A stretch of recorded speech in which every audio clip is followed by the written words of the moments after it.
Hello. With the release of 18.6 Resolve, notice there were two new fusion nodes that might be of interest.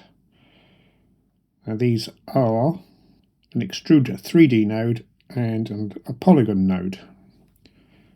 So I'm going to take a quick look at both of those today, use them together. And as you might have guessed, the Polygon node allows the user to draw custom shapes. In this case now they are in a 3D space, so we can start to manipulate them.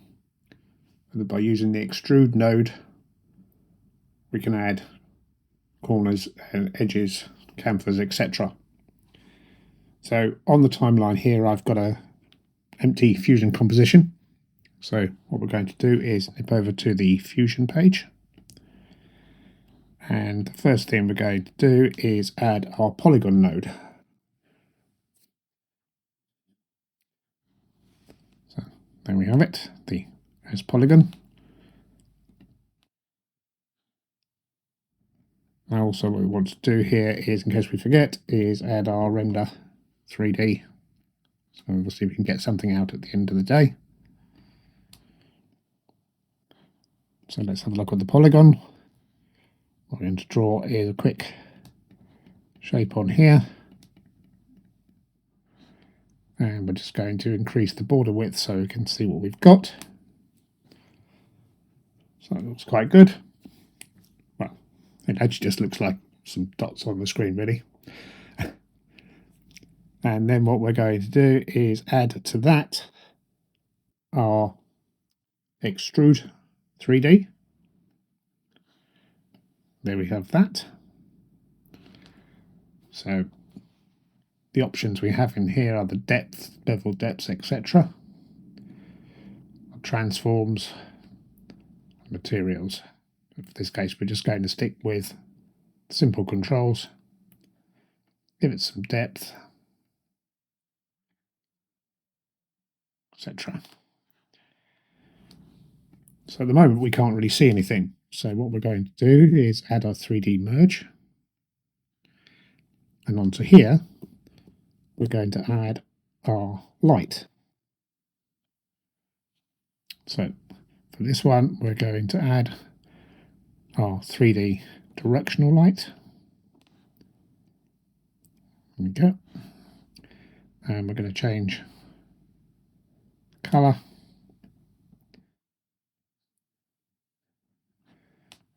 Should leave the intensity up.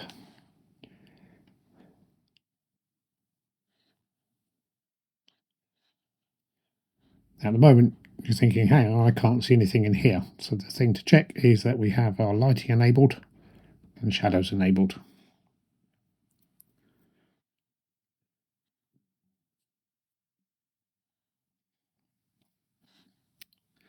Let's just play with the extrusion depth. So as you can see, now I've got some shadow. Very simple. There we go. Let's change the bevel depth. All looking quite, well, 3D-ish really. So we've got our directional light. Give them something on here. Another one we can add in here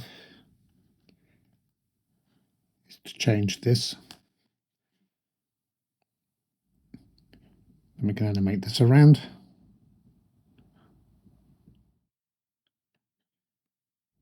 Changing the angles, center points, etc.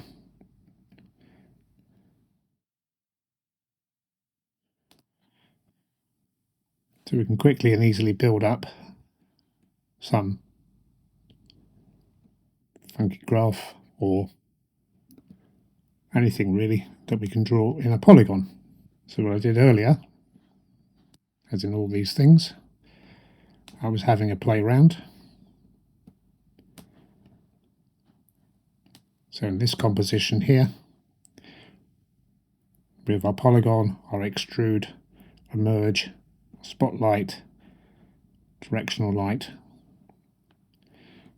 In this case I put the render 3D after the merge, but before the render 3D.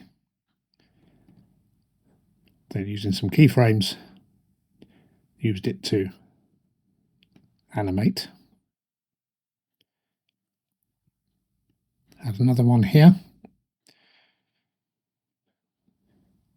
This one was a bit different, so I created some polygons here. This one here was the number 1, this one here was a number 2, this here was a number 3,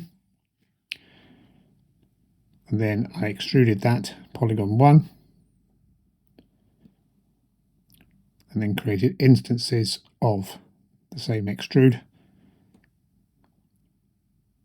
so any change I made to the first one is also reflected here in the second and third. As you can see, they're joined because there's a little green box around each one. Merged in through the Merge 3D, put a light in, made some changes, and then using some keyframes had things appear and disappear. So as you can see, it's quite versatile. You can add as many as you want. Really limited to what you can draw in a polygon, and perhaps your own imagination, adding in lights and other effects. But just always remember that everything that lives, in this case, to the left-hand side of the render is in its own 3D space and will need this 3D renderer to bring it out so that you can have your media out. So I hope someone found this useful. I know it was a pretty quick whiz through. I think whatever I tried to demonstrate on here, someone will always find some way of using it differently. But it's quite useful to have a little play with it, know it's there, stick in your back pocket if you need to bring something out later on. And I hope someone found this useful. Thank you for watching.